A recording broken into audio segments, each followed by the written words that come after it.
Make sure the old Book of Faces post went through. Yep. All right, we live. We got audio. We got video. Debo, seeing your comment there.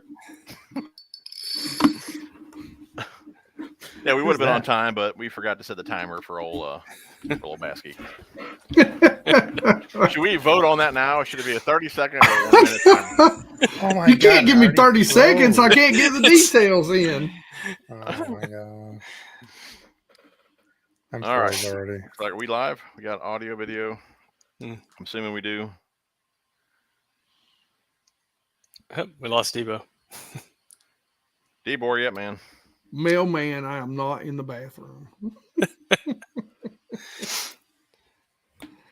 Where'd Debo go? Where did Debo? Debo's just like, I'm out. Get him back in here.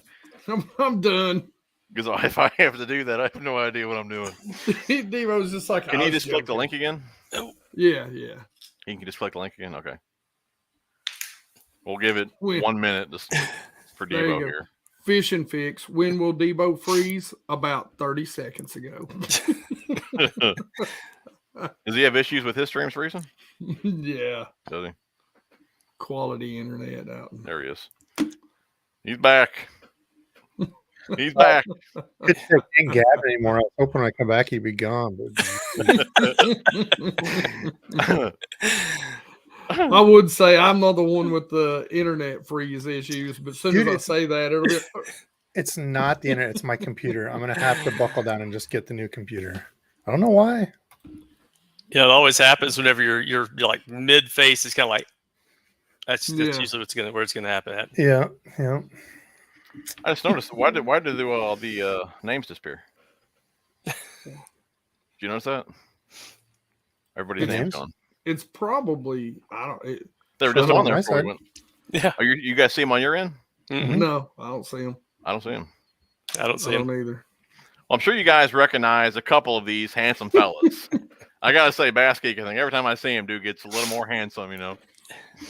But I tell people it's the beard. It hides all the ugly. But Patrick here, I want to have him introduce himself. I'll tell you guys a little bit about himself. He's actually a friend of all of ours. Mm-hmm. So, Patrick, you want to tell everybody about yourself? Yeah. Basically, I work for Pradco Outdoor Brands, which most people probably don't know what Pradco Outdoor Brands is, but we own about 20 different lure companies. I'll kind of roll through them real quick. I'm going to try to remember them off the top of my head here, but it's going to be Arbogast, Bandit, Bobby Garland, Bomber, Booyah, Cotton Cordell, Crappie Pro, Creek Chub, which not much happening there. Gene LaRue. One that we just purchased here, or just acquired here recently, was Great Lakes Finesse, which I know there's been a lot of hoopla around. There's been a lot of activity with that company. Really, really good stuff. If you haven't seen that at all yet, but Hedden, Lindy, Little Joe, Norman, Rebel, Smithwick, Phil, War Eagle Custom Lures, Whisker Seeker Tackle, and Yum. I told you it was going to be a lot. So those are just the different brands that Pradco has under their umbrella. All the brands kind of work together. And I kind of have my hands in a lot of them. But I'm the brand manager for Rebel Lures, and I'm also the developer and the brand manager for the Banking Creek program that we have. And I know you guys have probably seen on Tackle Junkies channel and some of the others, the Banking Creek kits that we put out every few months. But I promise I'm not here to sell anything. So I'm just here to talk. So just letting you guys know a little bit about me and what I do, but handle a lot of the stuff with the paint shop and just lots of different things crossing many different aspects of what we do. One of the brands that we have, which we call it a brand, but our customer facing is going to be LureNet. So we actually own and operate LureNet, and it's just kind of our arm that we have that we can work directly with consumers and be able to do that. Yeah, in alphabetical order. I'm going to be honest. I have a little. I was going to say, were you reading those off? Or did you I have a cheat sheet back here because I knew I'd forget. So I started going, I'm going to remember it, and I went, no. That's like so. I was thinking to myself, there's no way I could do that. He's got to be reading these. I started to, and I went, nah, you're going to have to use it. But yeah, just a little bit about me. Just pretty simple. Just a guy that makes, he gets to develop fishing lures and, all that. I don't get to fish as much as I like to, though.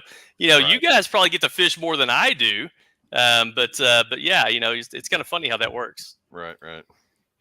Yeah, when it becomes your job, it's like, you don't get to do the fun stuff as much anymore, I will say that it's still fun though. There's never a part of it that's not fun. I do enjoy it. It is really, really good to be able to be on the other side of things, being able to develop colors, develop lures, develop products, and be able to get them out there and see how people, how the response that people have, the success people have.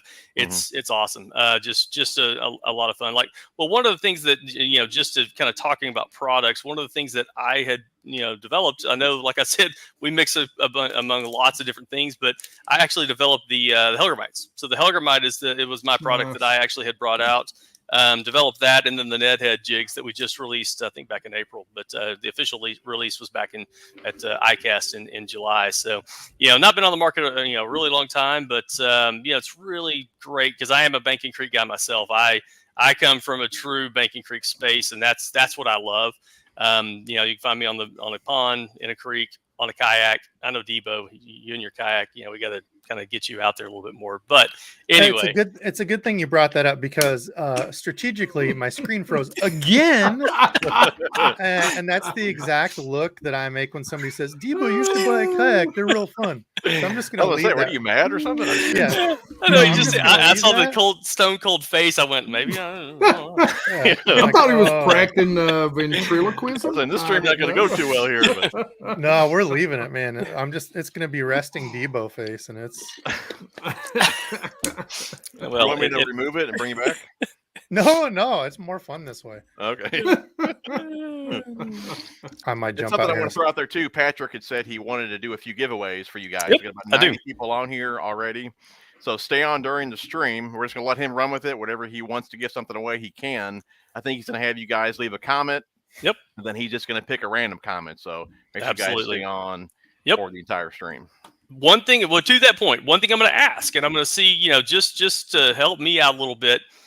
I'd love for the creek anglers out there to do like a hashtag creek. I'd love for the pond or bank anglers to do hashtag, bank. And then if you're a lake guy, hashtag, lake, and just kind of throw it out there. I'd love to see kind of what, who's in here, who's watching and get a good feel. And I'll be picking stuff out of that to be able to maybe give some things away. I got a lot of things sitting over here. So. Okay, cool. Now, as far as that goes, though, if they start doing it now, we can only look back so far in comments, correct? That's a great question. Debo, Hank, you there? Yeah, I would wait until you're ready, and then I would just split them out. So if you've got like a special bank one, do that one. Hashtag bank. A special creek one, do that. A special kayak one. Gosh. Yeah, do that. The Debo version. We already got them coming up here, so cool. Well, we're going to ask again. So just hold off until we kind of get a little bit further in, and then we will definitely be doing that. But yeah, no, that's enough about me. I'm gonna stop talking. Let you guys have at it. I'm just here to observe. Into some comments here. How is fishing going for all you guys? Debo, Hank, Patrick, how you guys doing? My face says it all. I've been able to get out a couple times, and it actually I can't really be that mad. I got out Saturday morning, was the only free time I had this weekend, and I caught, I don't know, probably 8 fish. It was pretty good. It was a good switch. So I'll while you guys are going through this, I'll jump on. I'm actually going to restart, and then I'll be back. So I know Hank's portion will take 17 hours. Well, so. No, it's not. Oh, Hank, tell us how your fishing's been. But being that I'm an IT guy, just to help troubleshoot your computer here. Did you? When was the last time you formatted and reloaded that computer? Is it a Windows base or is it? I don't even know what that means. I haven't done anything this computer since I bought it. So okay, trust me. Back up all your data, reformat it. How old is the computer? Should I put this on a timer? Yeah, I don't know. I'll talk to you offline, Hank. People don't know. IT. All right, I'll be back. Sorry. I've always been told to just have you restarted it yet? That's usually the first question that IT asks. That is the first thing. The next thing is actually unplug it and give it about a minute and a half. It lets the capacitors drain. So anyway, sorry. But fishing has been great. Really? I have really been having a good time. I got 2-3 fishing videos out there. Like I said, it's that time of year for me. It's my favorite time of year when everybody else hates it. Went to a lake. It's the video two lures. Middle of the day. It was to that point the hottest day of the year.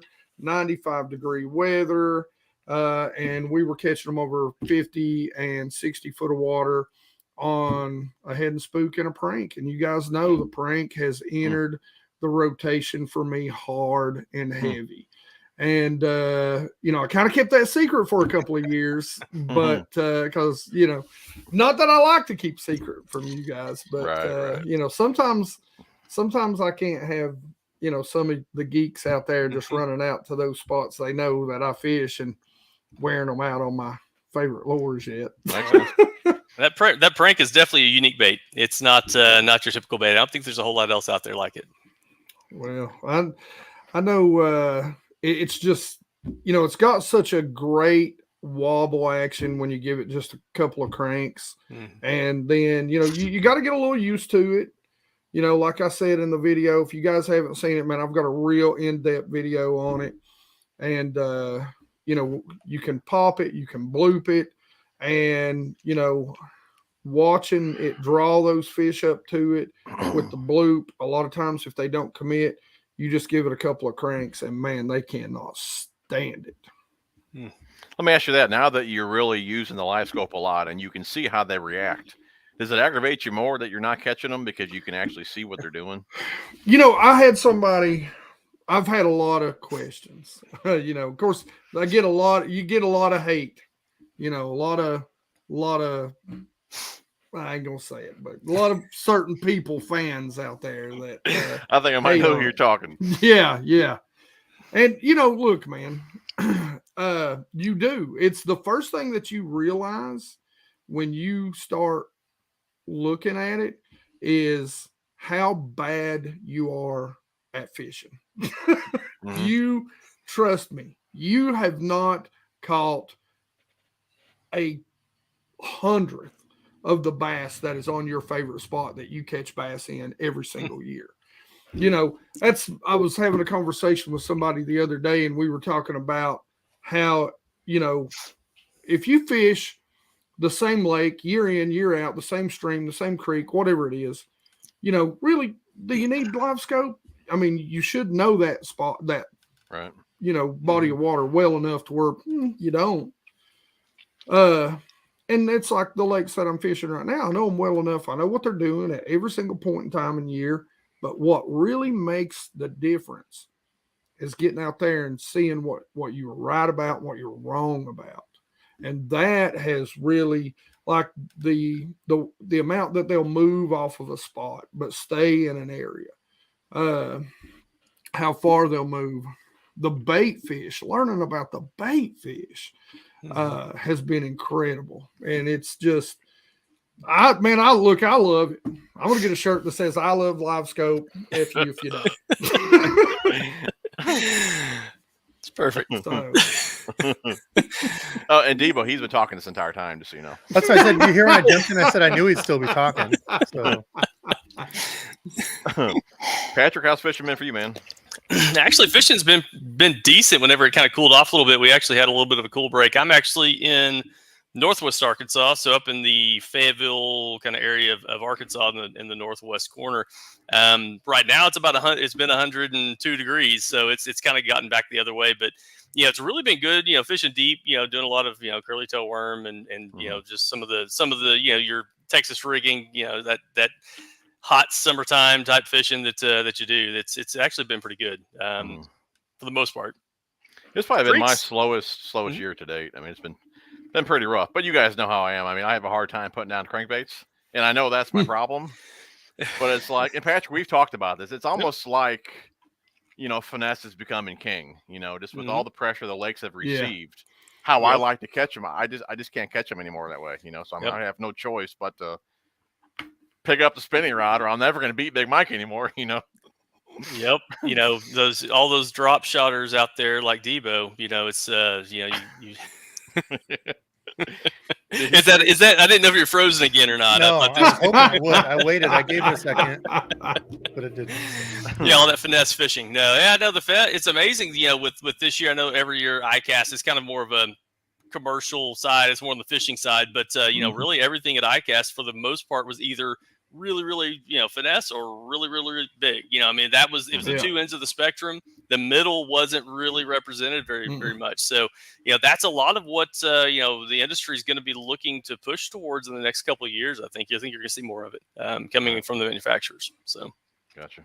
Just from a manufacturer's perspective, that's kind of what we're seeing. So I actually have a great question, because I was talking to some of the smaller manufacturers, about LiveScope. And, I was at ICAST, and man, there was a lot of stuff geared toward that, that sort of LiveScope movement.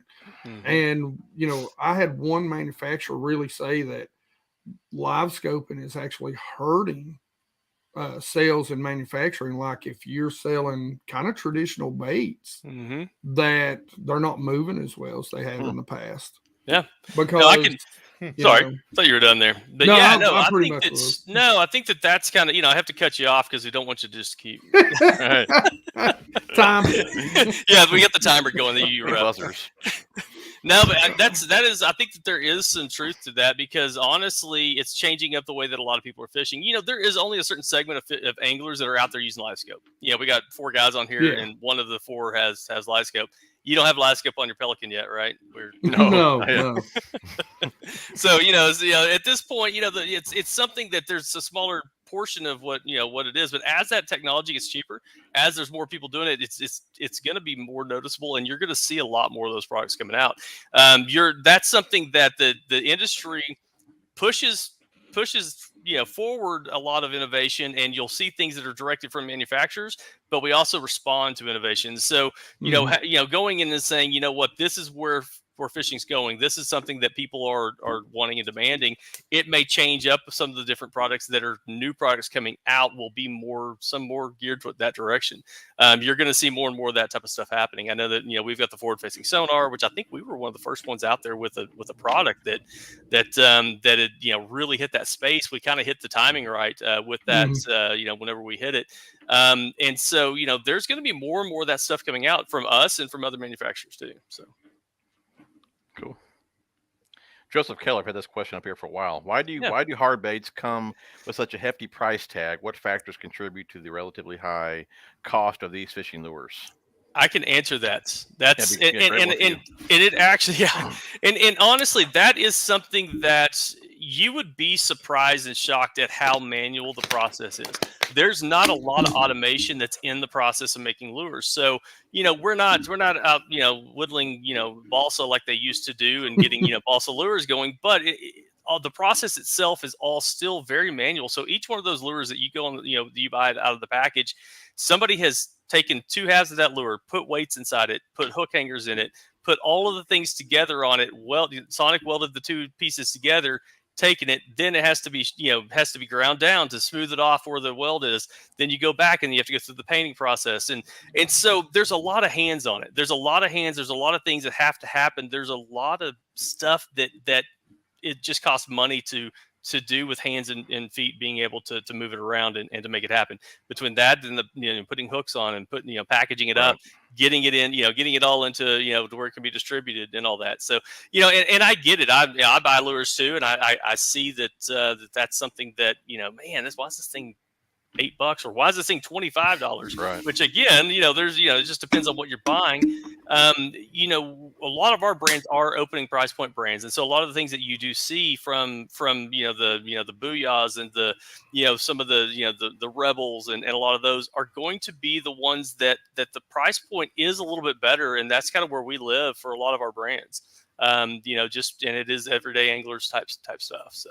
We don't sell $25 jerk baits. I wish we did. We need to figure out how to do that. I've been saying for years, for like $5, it is so hard to beat the Square A. Oh yeah.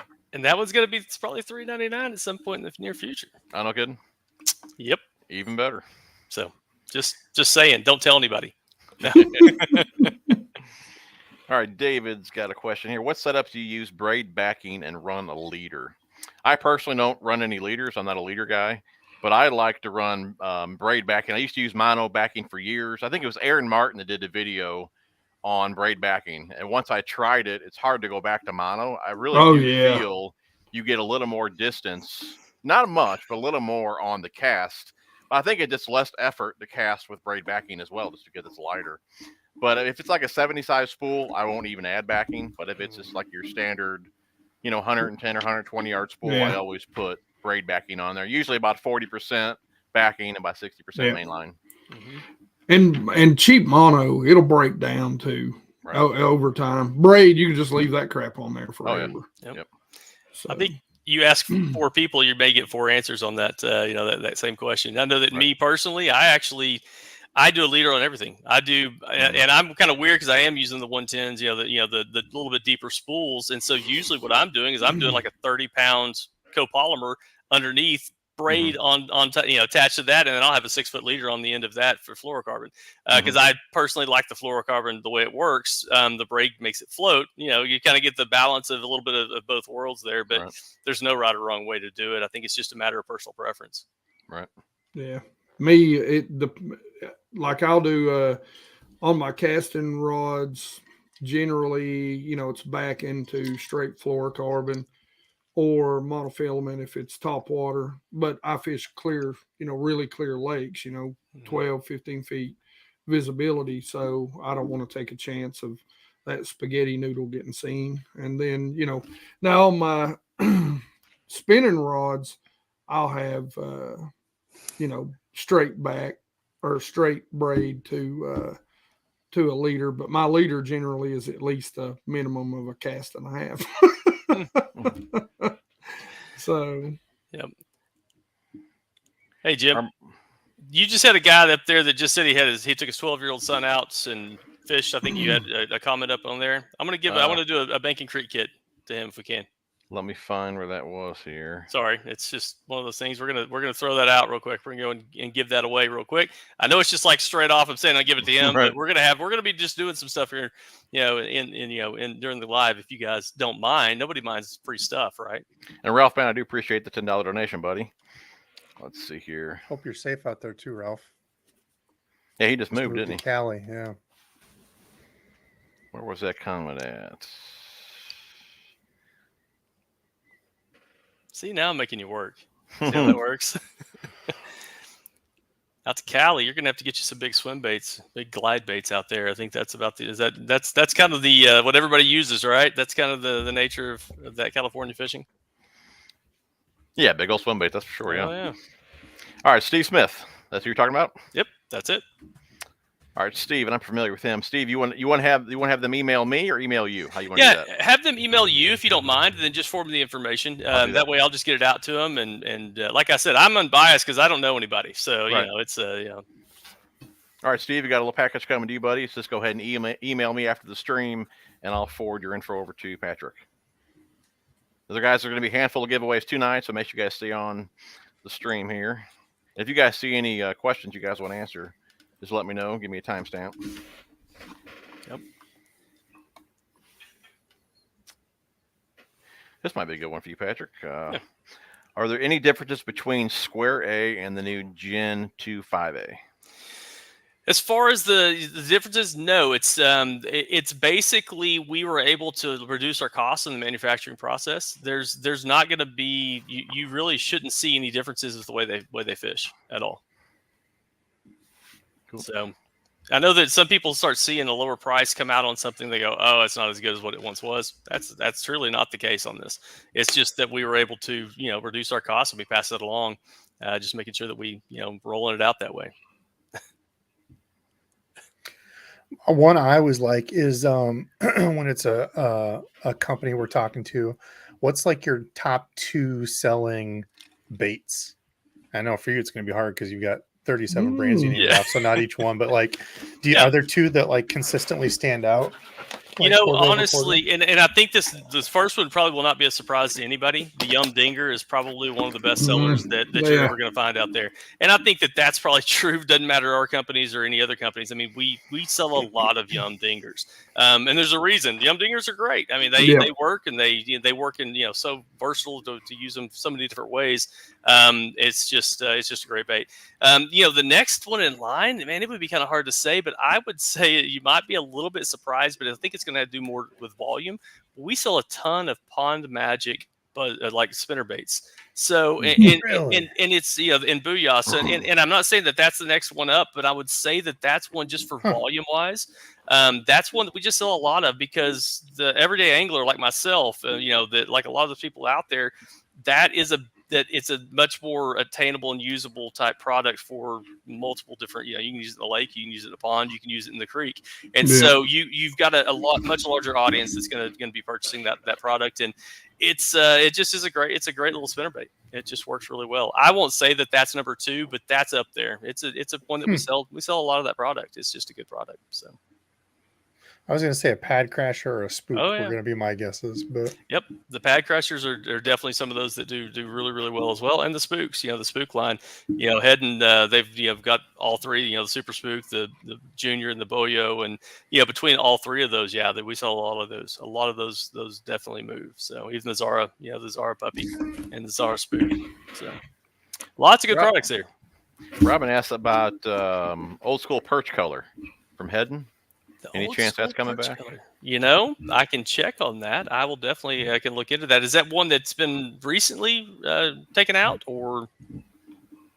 Yeah, I'm not familiar. I'm not sure. I'm not familiar with the. I mean, I know that I've probably seen it, but I'm not sure. I'm not sure which one that is.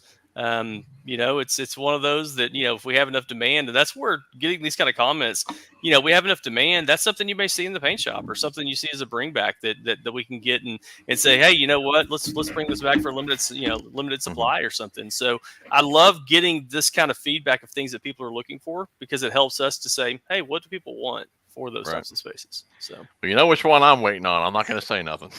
I got you covered, man. I got you covered. I'm not gonna tell you when, but I got you covered. Right. So that's good. I'm happy to wait as long as I know it's coming.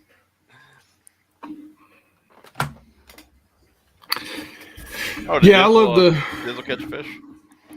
Yeah, he caught his new PB tonight. Officially, he hadn't weighed his other one, but he caught a big toad on a chatterbait tonight. Oh man, I'm jealous. Nice. Wow. After he said he about had heat stroke the other day because it was so hot out, so he used good decision and went ahead and went out today. So good job. Yeah. Hey, I'll tell you what, if you guys haven't checked out the paint shop on Lorenet, though, that's a place you need to stay up to date on. I've got some Spook Juniors that are just money that you can't get anymore. Yep. They're pretty awesome. Only 300. Yeah, we only do 300 of each color whenever we bring them into the paint shop. It's kind of a short run custom. A lot of the things I know that Frank Scalish, you guys probably are familiar with him. I know that Debo, you've had him on your channel before, but Uncle Frank does a lot of our colors. He does a lot of the patterns that we use for the paint shop. He's painting a lot of those lures and he's just phenomenal. It's amazing, what all he gets out and what he gets, allows us to be able to put in the paint shop. Right. So. A question: any changes to the current lure construction plans to include some casting transfer weights? Better crankbait seem to be impossible to send a long distance. Any take on that? So in the crankbaits, rather than like a jerkbait, but thinking something more like a crankbait. I don't know. It's a good answer. It's a good question. I don't have an answer for you on that. That's something that it gets a little bit difficult because once you start shifting weights inside of a crankbait, it can kind of mess with the way that it moves. But there's got to be ways to make that happen and make that work. I know that we do have a few things that can do that. I know the jerkbait space, because you have a lot more space to work with and the way they sit in the water once it goes out. But yeah. That's not real. I don't have an answer right now, but we can maybe look into that a little bit.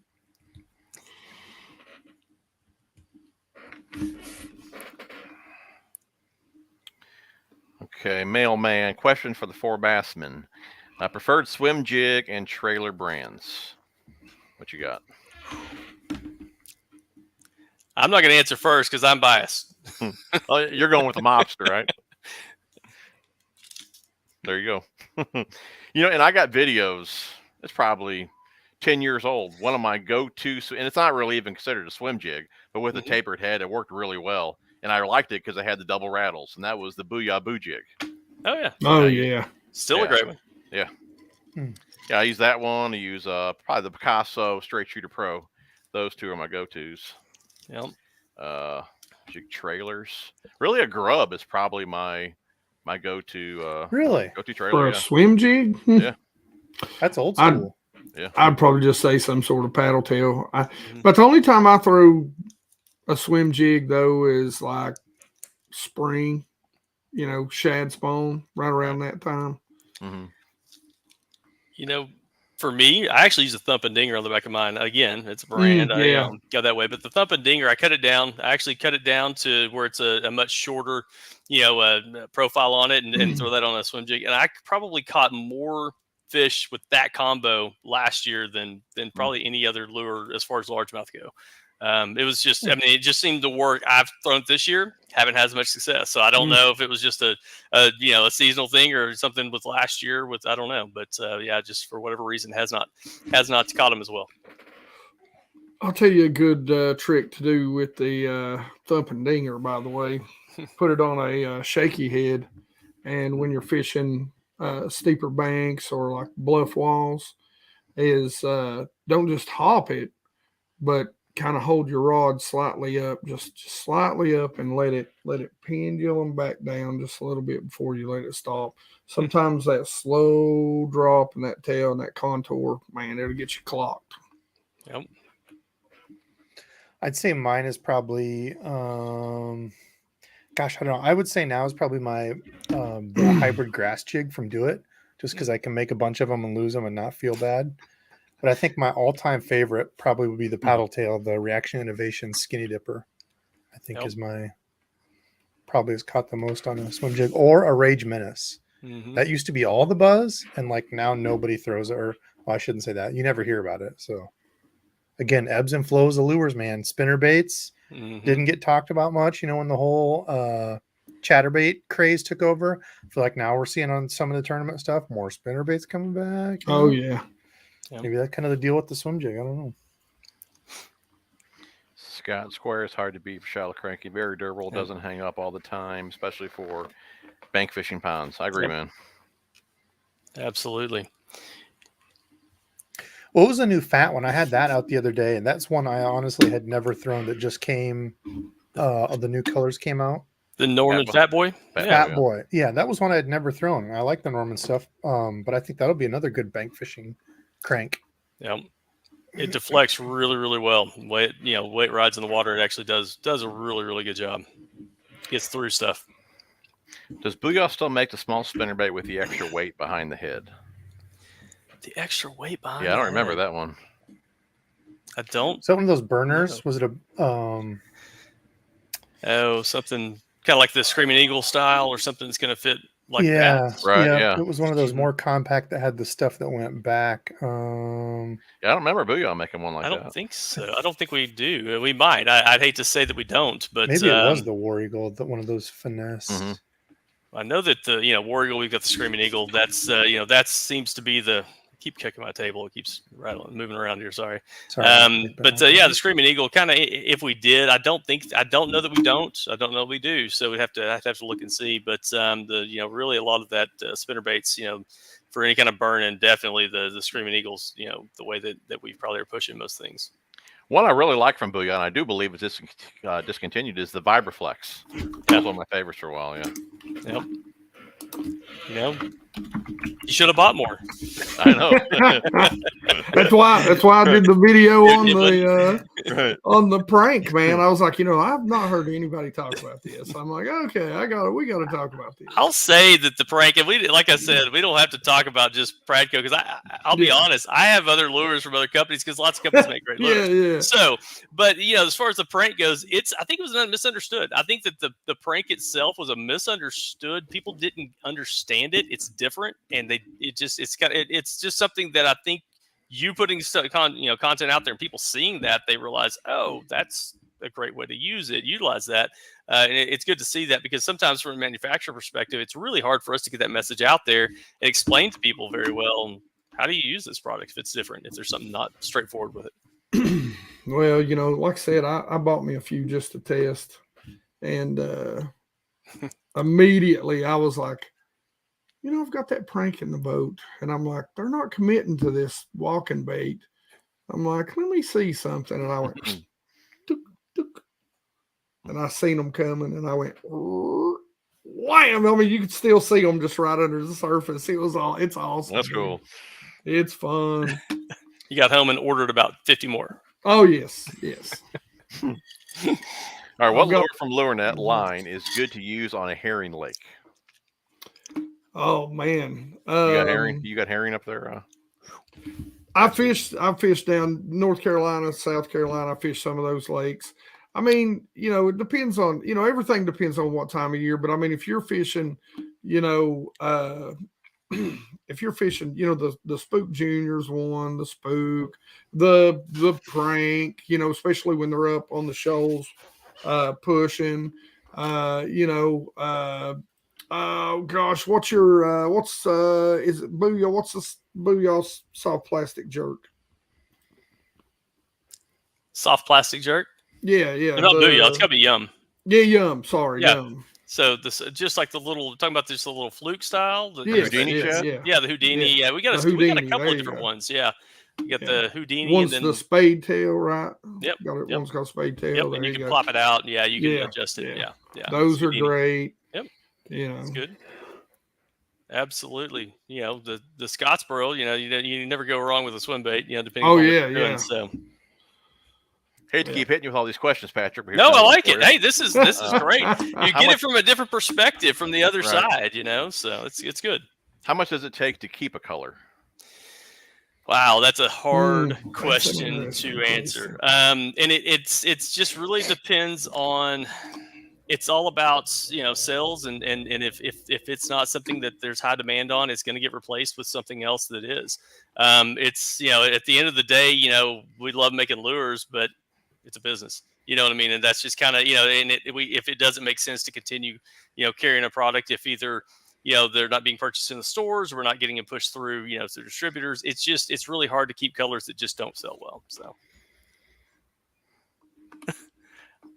The breaking shad. That was the one. Breaking shad. Yep. That is the other one. Yeah. I had to look it up. I was like, man, I know this. I've got a bunch here somewhere. You asked me about these, but if you realize and understand, we have right about 7,000 SKUs. Yeah.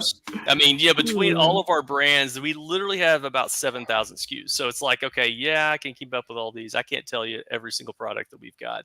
And that's just our fishing side. We have a hunting division too. We actually, on the hunting side, is complete, a ton of stuff over there, which luckily I don't have to deal with that side too. But it's kind of crazy between all of it. There's a lot of products. Here's a good question, something I never thought about. Are fountains and ponds something to consider when choosing lures, or are they a non-factor? I can tell you it's definitely something to consider where you fish. Yeah. Especially this time of year, because I've got a video. Water, I guess. Yeah, because everything, it's so hot. Ponds, and this. You and your wife actually, Jim, did a great video on the thermocline. Right. Oh yeah. And I actually put this out. I was picking my top 5. This video hasn't come out yet. August almost over, but my top 5 August baits. And, that's one of the things I was talking about. And I said, you pond guys, I'm like, if you are used to throwing baits on the bottom or that sort of stuff, a lot of it may be because those bass are suspended up out there over that deep spot. You should think about picking up a Yum, FF shad and putting it on the lightest head, a little 1/8 ounce, or even find you some 30 seconds and just twitching that thing through the water as you slowly reel. Because I'll guarantee a lot of the problems that a lot of guys have this time of year, even in ponds, is that there's not a lot of water movement in them. Unless they've got grass in them, there's not a lot of oxygen in them. And so, those bass a lot of times are going to be just pushed up. Yep. Pushed up and probably right around the fountains, right? Yeah. Yeah, especially if you got a fountain. Yeah. That's the other thing I was going to say is oftentimes they'll have tubing and stuff that goes out to that. So like they'll have like a buried like PVC runner or whatever to keep that stuff, say like with water cables and all that crap. So you can often find them tucked up on that too as it goes up, depending on what the fountain's like. But it's just an extra piece of cover. People often stay away from it because they don't want to get snagged but just get like a Texas rig or a swim jig or something that does pretty good and throw all around that. Mm-hmm. I always hit fountains, no doubt about it. If I'm on a pond that has a fountain, I'm definitely going to be throwing in it for sure. Any new lures going to hit the market soon that will blow our mind? Come on, give us the dirty lowdown. I'll say this. I can't tell you a whole lot, but I will tell you there is new stuff coming. Actually, today I have stuff sitting on my desk for some new colors first colors I've gotten for some stuff that I'm going to be bringing this next year. That's going to blow your mind. It's going to be cool stuff. It's going to be cool stuff. How about sizes? I'm almost more excited too about sizes. Is there any chance we're going to see sizes? Like sizes for what? Oh, I don't know. Maybe slightly lighter jigs. There's a possibility you might see some of that. There's a possibility for sure. For maybe I'll send you pictures later. We're talking about a ball jig, Debo? Maybe not. Yeah. So War Eagle, actually, there was a ban on War Eagle sales in Iowa. Dizzle was in that. Yeah. There was a ban on War Eagle sales in Iowa because some clown had been going around to all the Bass Pros and Cabela's and everything, buying up all the jigs. It was Dizzle. So, yeah, War Eagle stopped selling to Iowa for a minute. But well, hey, I got good news for you. There is a 3/8 ounce of the heavy finesse jig. Yep. We've got that. Yep. That one is going to be one that I want to go ahead and give away if we can right now. I give a full set of those. Okay. What do you want them to say in the comments?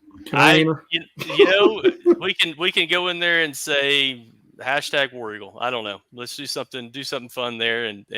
But yeah, let's go ahead and give that away. I've got more stuff to give away. I feel like we're not giving anything away at this point. Let's do some giveaways. All right. Hashtag War Eagle to be entered in this. And what are we giving away? A jig? We're giving away a full set of the 3/8 ounce War Eagle heavy finesse jigs. Nice. In honor of Dizzle. This is a Dizzle giveaway at this point.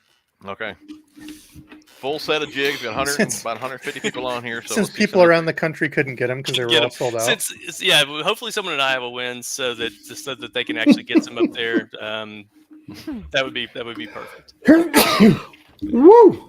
And he's just going to pick a random comment. He's going to do it. So whenever he decides to. So. And honestly, I can't see the comments at this point. I don't know if it's something. Hold on. I think I'm just. There we go. It helps whenever you click on the right thing. All right. We're going to go ahead and go with Bass for Dave. Bass for Dave. Should be BASS for Dave. The letter or the number, not letter 4. The number 4 and the Dave, all one word. So look at 9 and 4. Yeah, it's at the same time. So yeah. Right here. Yep, that's it. All right, Bass for Dave. There'll be an email in the description. Just go ahead and email me, and I will get your info over to Patrick.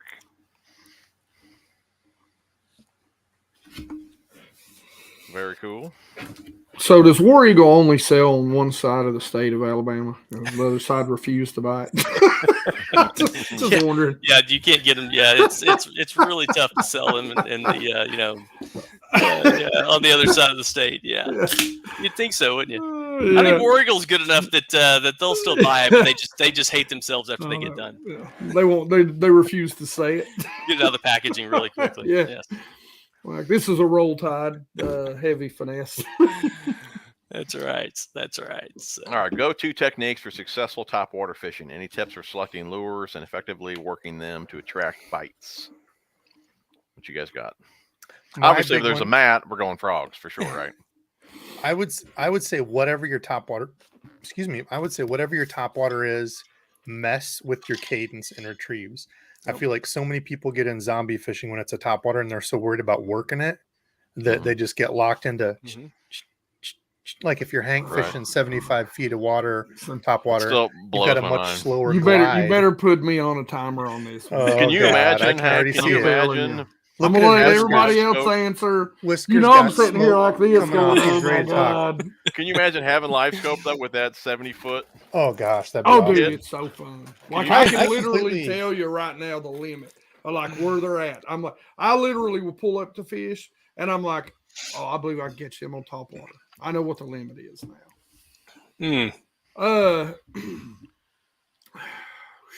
Okay. All right, go ahead. Let me think. Timer set.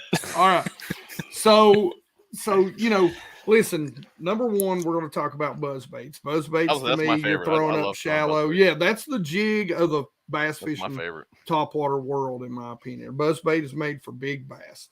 It's you want to fish it over things, around docks, or over laydowns, sparse cover, grass, that sort of stuff. That's where you're going. That's a cover water fast bait. That's where you're going to go. It moves fast. You want to reel it as slow as you can reel it, but it moves fast. The boyo is a great bait. Also up shallow. When there's smaller bait fish up there, I think you can work it real fast. It's got a tighter wiggle as far as the head and baits go. I think that's another great bait that's shallow. When you're out deeper, you're in clear water, pay attention to the nose of your baits, your topwater baits. It's so key, man. Like things like the sexy dog, they've got that snub nose. And that's the reason I love the headings in clear water, is because they've got such a great walk. A lot of guys around me, they love to throw those baits and go, don't do it. Stops and pauses, especially one thing that I have learned, and I'm telling you, go watch the fishing videos. I've got a playlist that's got fishing videos. You can get to the new ones. That's the easiest way to find them. Go watch, because I am watching that live scope, because I'm learning, guys. This is something I know a lot of people might hate on live scope, but the great thing about it is I can take this stuff, give it to you that I've learned by watching, and say, do this. And, used to I would time that, but I'm telling you, even over deep water, walk, and then completely dead stick it and count to 10 and then walk. You wouldn't believe how well that works. Even when they're in 100% chase mode, you'll get those bigger bass to strike doing that. And then the prank, when they won't commit. A 1-2, the spook in the prank, the 1-2, if they miss that daggone spook, then you follow up with that prank. You pop, stop, reel, pop, stop, reel. Big pauses. Yep. Jim, suggestions? For what? Topwater? For topwater. Oh, dude. I'm a buzzbait guy. I love buzz. I would almost prefer a buzzbait over a frog. I mean, I love a good buzzbait bite. It's been fun, guys. I'm out of here. You know what? Honestly, and I don't know if it's the same thing for you, Hank, but because I fish up Highland reservoirs. The lakes we have, we don't have the cover. We don't have the grass. We don't have the lily pads. Yeah, we don't have all that. We don't have grass. Frogs are kind of like one of those things that it's a very, very small window when you can really be able to get that kind of fish. And I think it's spring. Yep, it's tough. I mean, it is. You got to have the right place to be able to throw those. And make it work. And that's, I'm a deep water angler. It's just what I've grown up doing. Yep. But this time of year, the other option in my area is go as far up the creek's active water. Higher oxygen content. Go up there. This is where, if you got a boat, you tear your prop off. If not, you take a kayak. Kayak guys, they're killing it this time of year. Yep. Because you go to places where, I'm not getting to in my glass boat. Oh yeah. And that's it right now is a great time to throw frogs, or in and around blow downs, lay downs, brush. But the key, what I've always found the key to that is skip it up in that brush pile. For whatever reason, that gets their attention. And I ain't even talking about a popping frog. A popping frog is great, but I mean a straight frog, and you don't even have to walk it, just right out of there, and they'll come up and kill it. Just twitch it. Yeah. Now, I'm going to agree with Debo on the cadence thing. I mean, I think the cadence is key, because you literally could go out one day, be just smashing fish, doing it this way, go out the next day and you can't get a bite on it, and then you change it up to the cadence. And I'll take it a step further and say, not only that, but have a spook style, that type of bait, then also have a popper, and then have a buzz bait, because you don't know what those fish are going to want for that day, and you got to be able to have a little bit of variety there to find out what they're dial them in a little bit. So. Yeah. See, this is my problem. You guys are like having backup baits. I leave the house like I'm just going to catch them on a buzzbait, and I'll fish it until I catch them, or I don't. Well, and I'm going to tell you problem. this right now too. You know, we were talking about those soft plastic jerk baits. That breaking shad is a great one. Get you a shad color based on what they're, you know, if you know there's a lot of bluegill around the brush or wherever you're fishing. You know, if you're on a pond, have you one of those tied on? Have it rigged up weedless, because I'm telling you, there is nothing on God's green earth better than a soft plastic jerk bait when they miss that spook. Or if you're throwing a swim bait and you're getting hits, throw that jerk bait right back out there, because you know we give fish too much credit. You know, I mean they're not that smart. You know, they get keyed in on certain things, and sometimes that's why we can't get them to bite. But you know, if they come up and hit that that swim bait, have that bait at the ready, that jerk bait to throw out there and let it just fall, and they will crush it. I think the normal follow-up bait is a stick bait, but you're going for a fluke bait. Well, I mean, you got to understand, a lot of times I'm really targeting bass that are targeting shad for me, you know. Gotcha. Yep. I see the question down here. What's coming out in the next Bacon Creek for September? You know, there's the cool stuff. Always, of course, you know, there's cool stuff coming. I probably shouldn't do this, but I'm going to show you. All right. One of the customs that's in it in this one coming up. And so this one, and I really, really, really like this, and it is. Ooh. Oh yeah. Oh, that's hot. I don't know. Little Zara puppy there. It's like a leopard frog. Yeah. Wrong way. I'm not used to this. This is like my first time. Yeah, don't worry. I still don't get it right. It's like it's opposite of what it should be. But no, tell me that's not pretty cool. It is cool. That's awesome. That's pretty cool. I'm glad you said that, because I designed that. So yeah, you know, that's one that is a Patrick Marbury special right there. That is the one it's one of those that, you know, you put a little bit of love behind, and you you know, have a little passion, and you come up with something like this, and it's pretty cool. And he's giving that one away, signed by the designer. I'm going to sign it right here. And who wants it? Mark? No. This is what's called an FPA, and so I can't give this one away because there's not many of them. Even better, numbered. Yeah, it's a limited quantity of 6 in the world at this point. Yeah. Sorry, had to get you. No, all good. Does anyone make a soft topwater popper? Z-Man does. Yeah, I got videos on that from years ago. Yep. They still make that? Yeah. I don't know if they still make it, but I know they did. Yeah. You know. They do. They do. Boyd Duckett Baits came out with one like an actual popper, like a pop R. I remember that. Yeah. It was soft. It's awful. Don't buy it. I remember it's looking. Yeah. Yeah, I got one just to see. Maybe it'll be cool. No. Well, I'm not going to say a whole lot about well, baits in general. Well, it's, you know, something like, you know, Z-Man with the TPE plastic they use. I mean, that floating plastic, that's a good application. There's, you know, you start throwing it in regular, you know, plastisol, you know, plastic, and it's just not going to work out well for you. Wasn't there like a frog style or some sort of weedless popper at ICAST this year? I think I was going to say, I thought I was going to mention that, but I wasn't sure exactly what it was. I remember seeing something. I don't know exactly what it was. Yeah, I believe there was. One of the featured baits that I'd seen. I remember seeing something, but I couldn't tell you what it was. I think this one here, I think it's from Lunker Hunt. And it's a soft single hook. Yeah. I added a treble hook to it. It's the only way I could catch fish on it. Is it more like a frog body, or is that like actually a soft plastic? Looks like a frog body. Yeah, I guess it is kind of. It's kind of like a popper. Well, it's solid. It's not like a hollow belly. Oh, really? So it's actually it's a solid kind of. Yeah, it's a solid plastic. Yeah. Interesting. Yeah, but it wasn't that great either. Well, I'm not. Quest Gaming. That's Big Mike. What's everyone's favorite lure? Ooh. That's a big. I have 7,000 products to pull from, you know, just from ours. So that's a pretty big. Yeah, I'll let you guys go first. I'm a cranker. I'm a shallow cranker. I'm square bill all day long. Whether I catch them or not, man, I'm throwing square bill. Yep. That's how I love to fish. Yeah, exact one I don't know, but frog. Mm-hmm. Well, it used to be a swim bait, but now I don't know.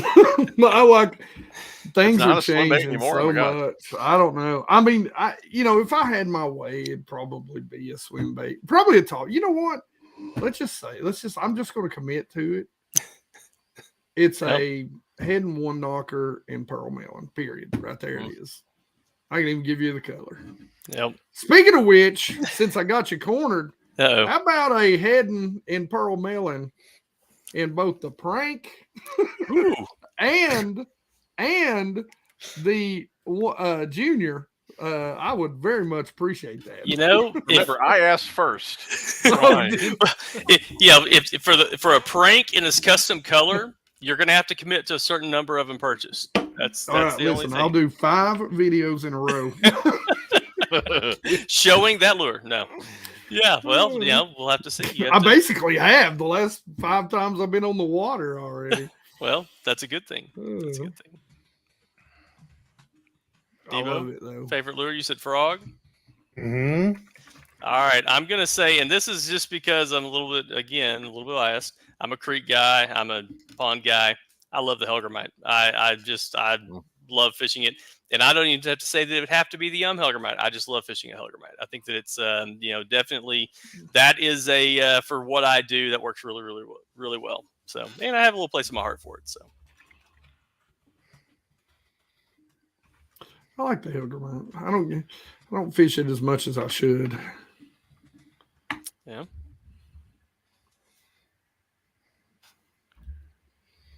Jim? Sorry, I was just typing questions. Sorry if that was loud. I'm looking for some comments here. Now, did we hear your favorite lure there? Mine? I was first. It was a square A. All right. Square A, man. Oh, yeah, that's right. 04. Is that the 04 or the 05? Is that the big one or the little one you like? Big one. Okay. 3/8 ounce. Oh, yeah. I mean, I've been talking about this bait long before I was ever affiliated with LureNet, man. That's one of my favorites. Joseph Keller at 925 had an interesting one. What's the story behind the least effective fishing lure you've ever purchased? I would take that a step farther and say, we're gonna corner Patrick here and say, what was like the biggest flop of one that you guys ever released? Oh, you have one that was like, oh biggest man, we thought this was gonna do good, but man, I'm gonna get myself in trouble. That's a good question. That is a good question. That is a great question. Yeah, Patrick. Well, and I don't know that it's kind of hard because I think it's probably the prank. No, just kidding. It's discontinued. No, honestly, let's see. What would be most of the lures don't just die like that. We've had some programs or some different things. Like we had something that we put out a few years ago that was called Just Add Water. And it was just like a kit. It was like it was dehydrated water in a can. It was. You poured water in, and these lures came out. It was amazing. No, but it was like this thing that was like a take me to kind of fishing for like a kids. It was like it had the activity kit thing in it and all that, and we had really, really high hopes for it.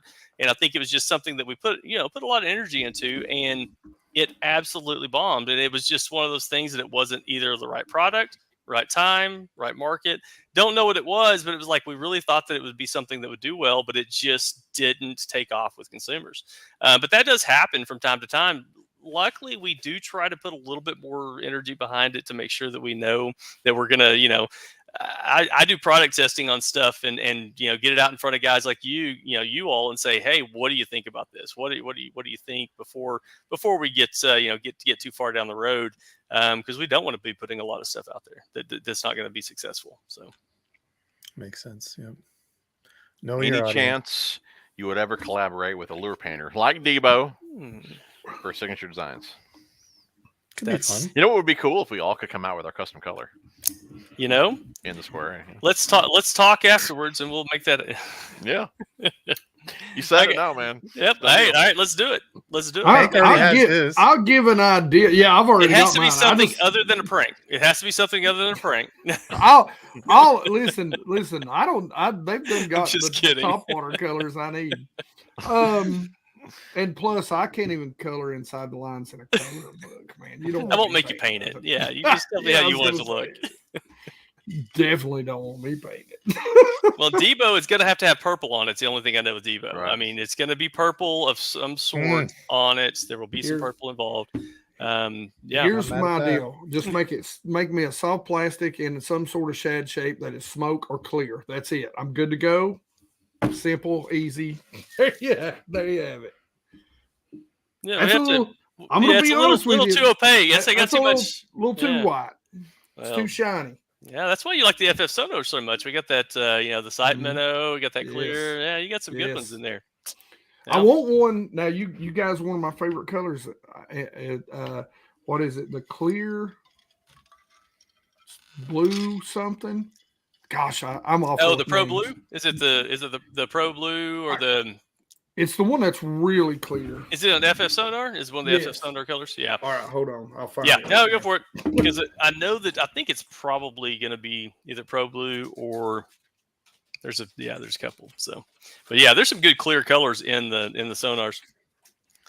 But So their puppy didn't walk too well. Debo, you're saying 10 pound mono, lighter line? Yeah, with a lot of slack and a loop nut. Yep, that's exactly. So you say 10-pound mono? Is that what you recommend on it? Or less. I feel less. people try to go way too heavy with it. So 6. like 8 pound. Yeah. I would even go 6, and you're going to get better action out of it. The Czar puppy that's just kind of one of those things that I found. Loop knot is very important, like you're talking about. But definitely having mono on there so it floats. You don't get and start driving down in there. That's exactly what I would recommend as well. So. Nope, they're all in my boat.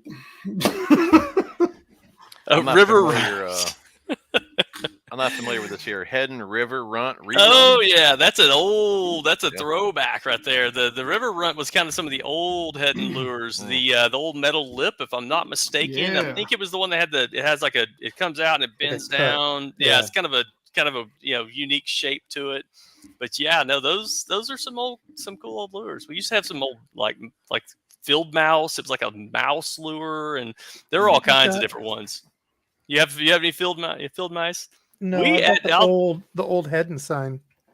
Oh yeah, that might have been Dizzle. Oh wow, you have an old head and sign.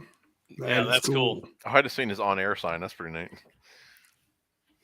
That's just in case that anybody walks in. I have that exact same sign. Cool. I've got the exact same sign. It's a very cool sign. Yeah, Debo's going to sign it and give it away during the stream. He doesn't have his headphones on, so he doesn't know what you're saying. Along with the Shimano, I believe he said he's giving away 2 of those. That old perch color, maybe. Oh yeah. Oh, it probably is. Yeah, because the old perch, there used to be one that I think I know what color he's talking about in that perch. We had it in a couple of different lures. I think I know which one it is, but I can't say for sure. Obviously being, Pradco, the Hedden is the oldest fishing lure company, I want to say in the world. I think it's 1890. I'm gonna get myself in trouble. I think it was 1894, somewhere in that range is when Hedden was started. Yeah, I was right. 1894.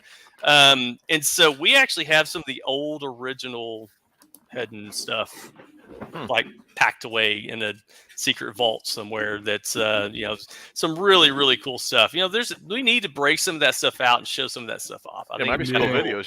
Yeah, let's get it out there and show some of those things. So be neat. We need to make that a point to get that out there and let people see it. So, all right, Patrick, do you find that lure categories cycle over time in popularity, sales?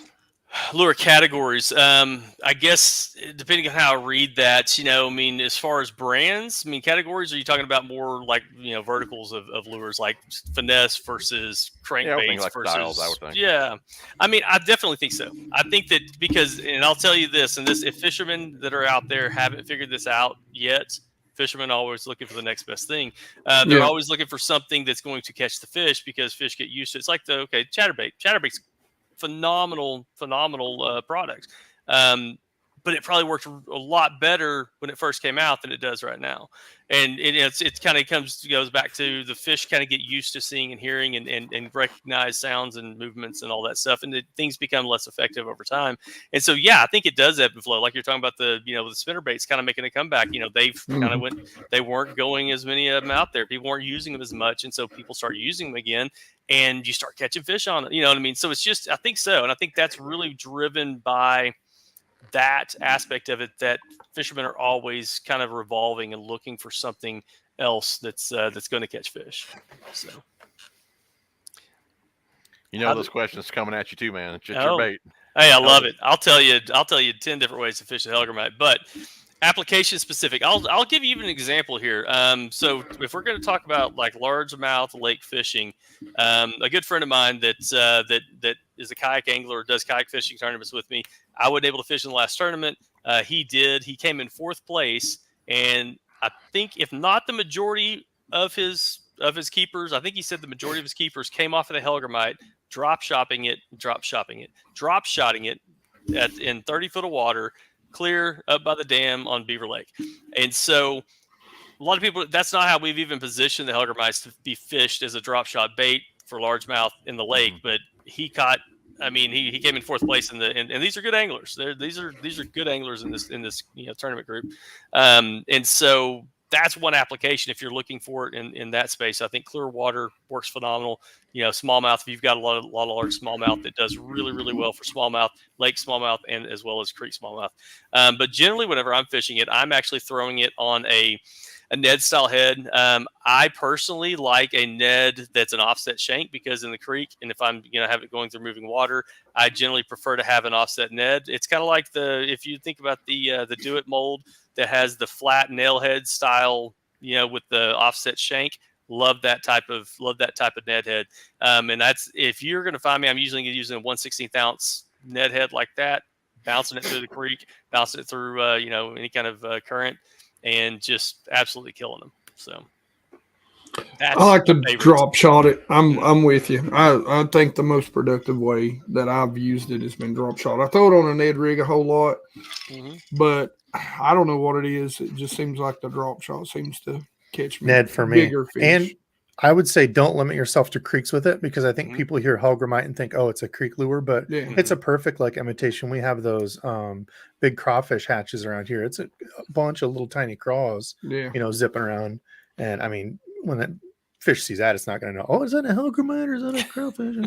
It looks buggy. It looks buggy, crawfishy, something. Yep. Here's something I haven't really told anybody either, because I've not talked about it. Didn't really want to. But it's great around the mayfly hatch drop shotted. It's freaking great. Yep.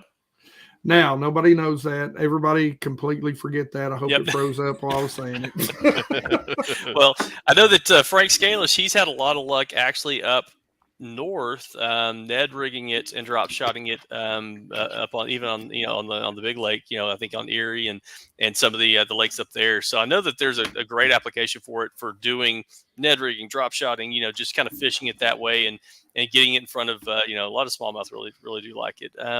Even walleye, believe it or not, walleye and trout. The largest rainbow trout I've ever caught was caught on the Hellgrammite. And so, you sit there and think, that's not one application that you probably would think about, but it's amazing. It kind of covers lots. It's a very versatile bait. It's a very, very versatile bait. What about a skipjack? You familiar with that one? Mm-hmm. Skipjack. Now that is one I am not. What brand would that be in? Yeah, I'm not familiar with that one. Skipjack. What is that, Hank? Oh, I thought he just meant the bait fish. I started reading the rest of it. I was like, yeah, I know what a skipjack is. That's one of those. I wonder if it's maybe an old Hedden or an Arbogast. I think it is an old Hedden. I've got one here. It's the old, it's the one with the 2 propellers on it. I've got a black one around here somewhere. Oh, like a prop bait. Gotcha. Yeah, it's got a propeller on the front and back. Gotcha. It was from... kind of like a Cotton Cordell Crazy Shad style, where it's a front and back prop. Is it a Topwater, or is it going to be more of a spy style? I mean, it wouldn't be a spy bait. Topwater, if that's the one he's talking about. Vintage skipjack lure. Yeah, it's the one with the 2 propellers on it. Well, if you like that style, the Cotton Cordell, the Crazy Shad is the same style of bait, and I did really, really well this year on in a fishing tournament on Table Rock, using that lure. Don't tell anybody I told you this, but change out the hooks. And coming from the company that makes them, it's a more economical bait, but I change the hooks out on them for those. So I think it's one of those things that you just want to make sure if you want to get out and catch some good fish, sometimes you don't want to lose any of them too. So. Did you have another giveaway you wanted to do, bud? I do. I think I'm going to give away a full set of Hellgrammites since we just were talking about it. Speaking of which, we're going to give all 12 colors. So we got 12 colors on the Hellgrammites. We're gonna go all in on this one. So if you guys want to just do, if we just want to do hashtag Creek on that, Okay. we will throw it out there. So 12 packs, Helgramites, hashtag Creek. Yep. And just so you know, 6 of the colors in the Helgramite were brand new colors that I developed. So I'll even sign. No, I won't sign them.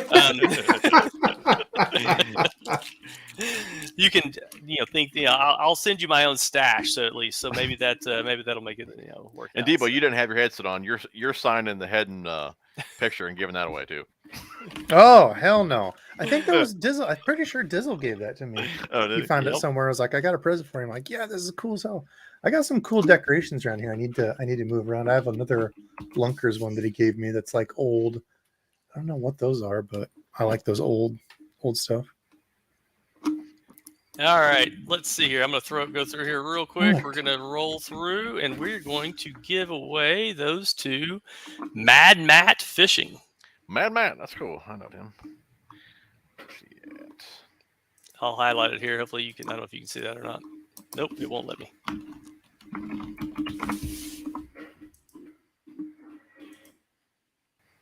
There he is. Mad Matt? Yep. All right, Matt. Email in description, buddy. Give me your info, and I'll get that over to Patrick for you. Absolutely. 12 packs of Helgramites. And we're going to go ahead and give away. I'm going to give your choice on this one. I'll let you guys decide. I'm going to give away. Oh, yeah, I want the gray one. Oh, you're not giving that away to us? The gray one, that's a Booyah. You like Booyah? I got bandits. I mean, we got all kinds. We're going to give away some hats here, too. Listen, right there you go, right there. Cool. Yep. Dude, The Rebel. You got the Rebel. You got the little camo action going on. Great Lakes finesse. You got to get you some Great Lakes here too. Listen, and I actually have another Rebel. So yeah, I like the Rebel. Yeah, so I'm going to give away. Let's give away. I got 1, 2, 3, 4, 5, 6. We're going to give away 6. So go ahead and put hashtag hat.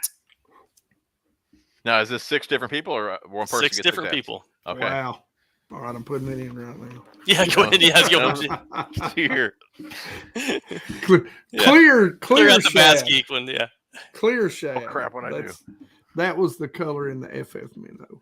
Where'd my comments go? I thought I lost them. Oh, there we go. Yeah, I was gonna say I wouldn't get them either. So a lot of interest for hats. Absolutely. Hey, these are. And just so you guys know, and this is something, again, I'm not trying to sell anything. That's not at all what I'm doing. But we are just kind of more of an update thing. We're bringing out a bunch of new apparel that's should be coming in here pretty soon for all the brands. So you're going to start seeing some more of the apparel coming through, some more hats, some updated styles, and of some of the products. If you're interested in that, we're going to have them. I think it's pretty cool. The stuff I've seen has been really, it's good designs. We got some good stuff coming out. So, as far as apparel goes as well. So, all right, I got to start picking people. We're going to give out away these. All right, man, everybody wants hats. What I'm saying. All right, we're going to go. Let's see. I'm going to go with leather stocking angler. All right. Okay. And then we're going to go down to Douglas Fannin. I hope I'm saying that right. Fannin. Right here, I got him. And then we're going to go to Jeffrey Huff. Got him. So that means that 3. Mm-hmm. John Long.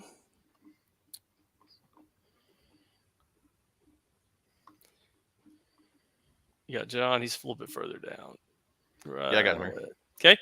And then I've got I'm going to give one to Andy Leonard here. He says the Great Lakes Finesse hat's a really good hat. So we're gonna throw that over to him on that one. Make sure that we get that to him. Is that all of them? Let's see. 1. How many is that? I think we got 1 more. Yeah, I think that was 5, yeah. So we're going to go with, how about Trevor Wagner?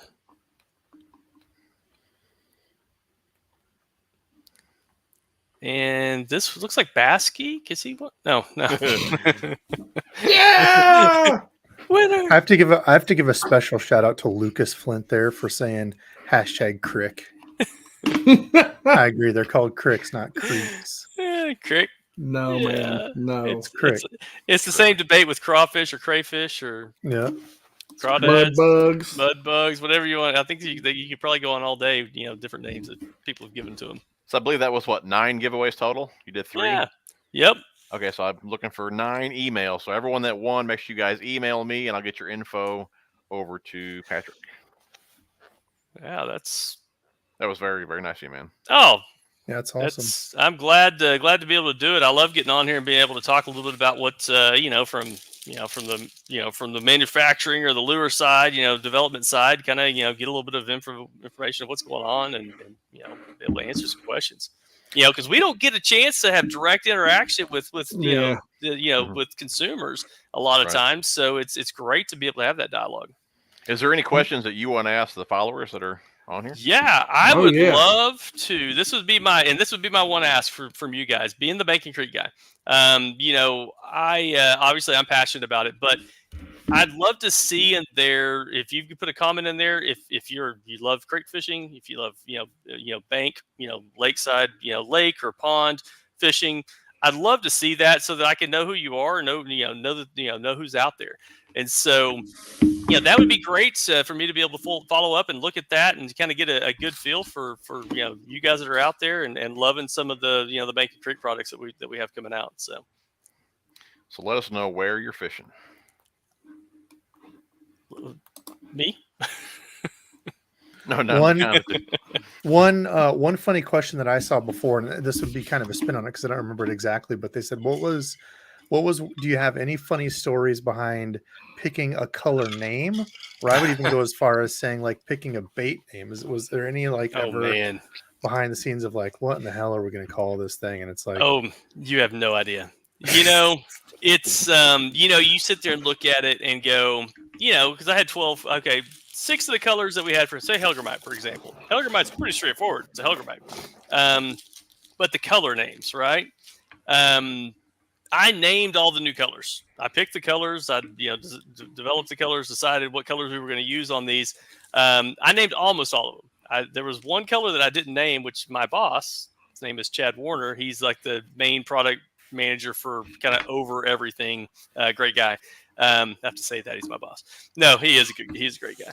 But he named one of the colors, and he named it after me, and I don't know why. But it's called Trimmer. So I got to take from that. I got to figure out what that means exactly. But he said, "Oh, we're gonna name this one for you, Patrick. Name this. That one's gonna be Trimmer." I'm like, "Okay, that works. That works." So it's kind of one of those things. We have fun. We get in there and get to whenever you're going through names, you got 12 different things to name, different colors.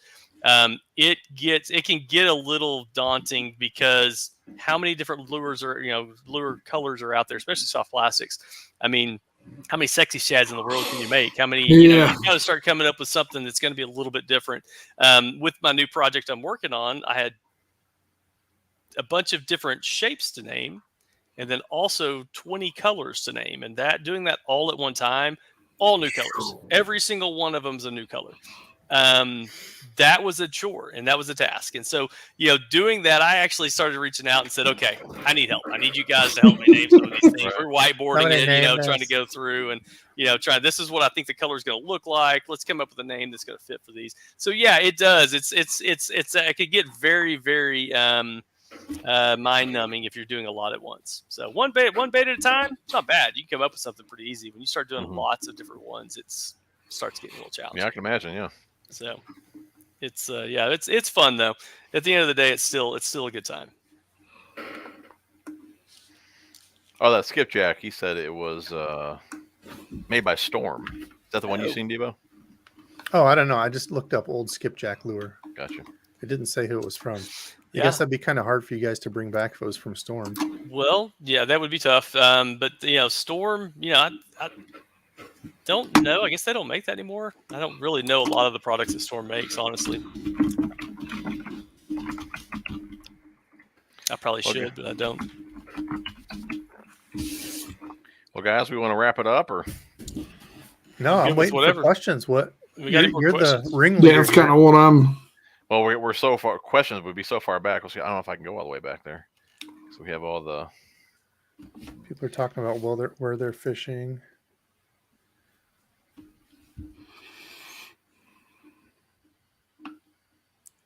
River fishing. Oh yeah, I'm getting some. Yeah, I appreciate you guys putting in there. What you guys enjoy, the types of fishing you like. It's great to see that. Bank fishing. I think that may be one of your followers there, Debo. Fishing, yeah, probably one of my bank fishing buddies.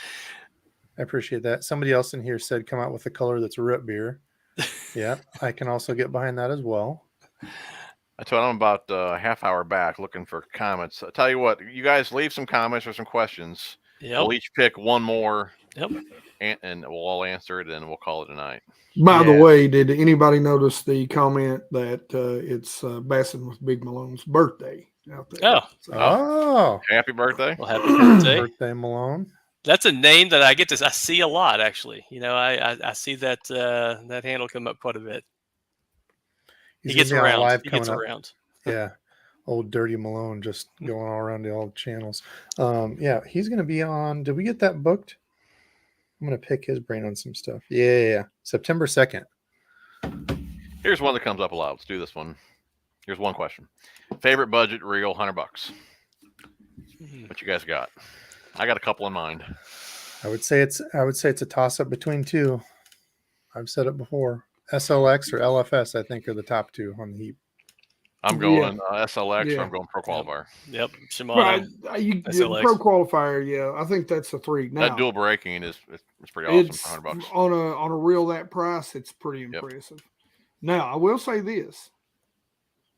At iCast, ARC has come out with an aluminum body that I think retails for $79.99, and it was sweet. Really? ARC fishing? It was sweet, yeah. Really? Which they just sent me a bunch of reels. Yay, hi ARC. Thank you. Cool. I'm actually in the market for some new bait casters, so I may have to check them out. So I haven't looked at the price point on what they sent me yet. And the new ones, of course, aren't coming out until the end of the year, is what they told me. But they come out with their spinner reels good, and I really want to get my hands on that. $79.99, I think, is what they said retail is going to be. $80. You can't argue with because it's a good reel. Yeah, it was. Just putting my hands on it and really kind of messing around with it there. It was really impressive. I've been messing with. I bought one of them, the Gravity 5, which is kind of like their mid-level. That's actually the video I dropped today was using that, throwing swim jig on. Some things I really like about it, especially for them breaking out as a company into the real market. Yeah.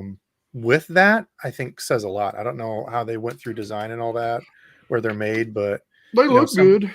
I mean, it feels good. They send me 2 Gravity 5s and 2 Gravity 3s. Yeah, that's one I was been messing with. We know that uses. Oh, that's what I'm thinking of. Fat Boy, he uses arc rods, don't he? Yeah. They will never send me reels. I had a pretty bad experience with some of their rods, but I still use them. But yeah, the reels for coming out with that, I think they've done a damn good job. Yeah. Yep. Well, I will say this, and I have no sponsorships. I have no affiliation whatsoever. But I'm kind of with Hank here on. I really, really like the TFO rods that I know that's one that they. I mean, for the price point that those things are, I honestly think that those rods for the money are. I mean, it's hard to beat. It really, really is hard to beat. And especially their Resolve, which is their high end. Mm-hmm. I mean, that thing is so light, and I mean, so like I know Jim, you loved the Helios. Yes, I'm telling you, dude, you need to get your hands on one of those. Just you'll love it. You'll love it. So. Light, I mean, hook a brother great. up, Great. Yep. Yeah, there's lots of good rods out there, but just for the money, that's what I found. I just really like those a lot. Yeah, I've spent way too much money on a lot of rods, and comparatively, it's like I look at that and I go, I don't know why I spent so much on these whenever I've got this, and these things work great. So right. It's hard. Here's a good one. Hard to beat. When will lure net break into rods and reels? Ooh. Is there any chance of that in the future? Ooh. He wants to say yes, I think. I'm just going to say that we will have to see. Yeah? That's definitely not a no. I'm looking at my desk now, and I've got some things that I'm testing right now. So. Oh, man. Sweet. I'm not saying that we're doing it. Just Right. take that for what it is. Just take that for what it is. Steve's comment under that too at 955. Speaking of ARC, the catalyzer. If you guys want a good budget rod, again, coming from somebody who had a bad experience with them, pick that one up because people had said it's a good rod, dude. I got it on a tackle warehouse sale for like $35. Regular, I think, is like 55. Every bit worth the penny. That one and the one that Hank and I like too. If you guys are looking for a good budget, is the Daiwa. Oh man, that line of rods, they're a little on the softer side, so you need to know that going in. Yep. But I mean, as far as feel, No, I still haven't had biscuits and gravy. Oh my God, Jim, I'm gonna schedule a Patrick. Oh my God! Absolutely, I grew up on biscuits and gravy. By myself here. I'm from Arkansas. If you don't eat biscuits and gravy, they kick you out of the state. Yeah. That's the way it should be.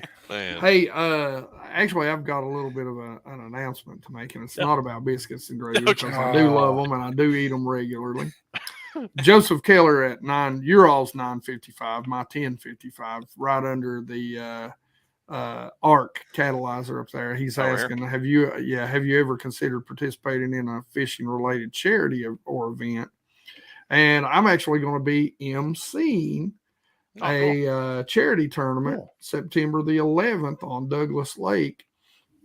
So for tinnitus. Cool. So they're going to, it's a celebrity tournament. So there's country singers, pro anglers, and they're going to be teaming up, and people are going to be bidding to go out with those teams and go fishing on them on one of my home lakes. And I'm going to be standing up there pulling a Dave Mercer. So that's fun. That's gonna be fun. That's great. You're gonna be live streaming the whole time, right? I don't know if they'll allow me to live stream, but I did bring that up to them, and they're like, "Oh, I didn't think about that." And I was like, "Yeah, dude, you need to live stream this." Right, that'd be cool. Hey, get some online donations coming in. Absolutely. Exactly. You can do the old call-ins like PBS when they were trying to get the pledges. Oh, we got another call. What's this pledge? Dating myself there talking about old PBS. Oh yeah. Well, fishing related charity events, obviously we do sponsor things like that.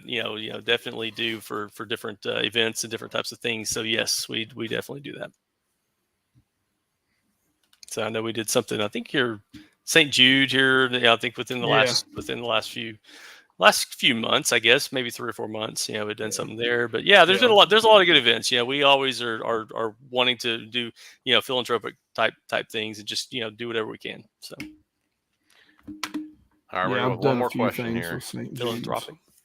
It's okay. Got some more Razorback fans in here. Hashtag Woo Pigs. Absolutely. Hey, I'm right next to Fayetteville, so you gotta, we're calling them out. What do we think their season's looking like this year? Oh man, don't ask me that. This is the thing, and you guys may experience this as well. You've got to be really loyal to be a Razorback fan. You've got to be diehard. It doesn't the actual wins and losses. You can't take it to heart because we play in the SEC West. We play against top 10 teams every week, and so you've got a tough road to follow. Every year we have high expectations to win it all, but we do have reality sets in about Alabama that it's going to be a tough year. So not to say I'm not taking away from the Hogs. We could definitely do it, but we have a tough road every year. All right, last question here. Do you ever plan to expand on the Bacon Creek, like Lake and River or anything like that? Tell me, this is honestly, and I'll say this. Bacon Creek is a thought that I just kind of came out of an idea of the passions and the amount of people that are out there that are Bacon Creek weekend anglers, everyday anglers, and all that. It's an evolving It's an evolving program, and it's a program that I want to get the feedback to know what is wanted. Where is it that people want to see some of these things going? Because I'm wanting to take that information to be able to help navigate it and to expand it and to grow it into more than what it is right now. Banking Creek as it is today isn't what Banking Creek's going to be a year from now. I have plans to be bringing in some other stuff. We actually are going to start, doing some more things in the next, in September. Some things that are going to be really cool that you're going to be able to have some more options there as well. And that it's going to expand into more stuff. We have big retailers that are out there. I'm not going to name anybody at all, but that have shown interest in looking at some of these things because they recognize that the Banking Creek anglers that's a market that really is like I preach to, and I'm not going to get on my soapbox, but I'm just going to say that's a space in fishing that they get left behind. They don't get enough love. They don't get enough focus from manufacturers, from the retail side all the way down, and so that's my passion and my drive to kind of get that out there to make sure that angler isn't forgotten. The hard part that I've seen so far is letting the anglers know that there's stuff available. And so that's kind of part of what it is that I think that space has really gotten those guys, they are used to not having new products that are coming out specifically for them. So they're not looking for it. And so a lot of times you get some people that are actively, looking out there in other spaces that maybe fish other places, but your average angler is not hearing the message. And so we've just got to, make sure that we're kind of, getting that message in front of people, letting people know, because there's a lot of those guys. There's a lot of guys out there like me that just love, knee deep in a creek, with a sling bag over your back and a rod in your hand. That's trying to find those guys and make sure that we're catering to them, making products for them. Very cool. Well, Banking Creek, you just head on over to LureNet, Joseph. Yeah. Hey, since it's your stream there, TJ, won't you toss up that code for him? He does. He's got it running on the bottom. Right there. Oh, is it? Oh, I didn't even notice that.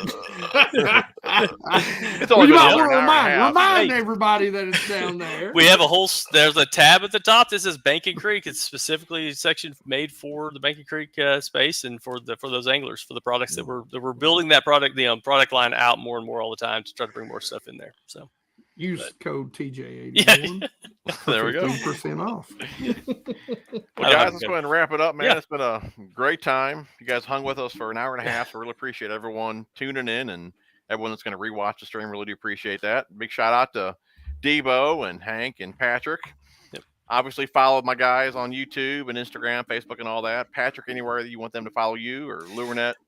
I'm the guy behind the camera, so generally I don't really have a lot of stuff out there, but that's follow Rebel, follow Rebel's our YouTube page, LureNet, you can always follow our LureNet YouTube page, which is great. There's a lot of great information there. We have a whole series called Banking Creek that is just on LureNet. That's specifically the Banking Creek section that we do videos on that too. So, but yeah, just that'd be where I'd say to follow. Cool. And guys, that was what I think we had 9 winners. So make sure if you guys are still watching this, you guys email me and I'll get your info over to Patrick. Perfect. Anyways, guys, appreciate you guys tuning in. Love you guys. Mm-hmm. We will see you guys on the next one.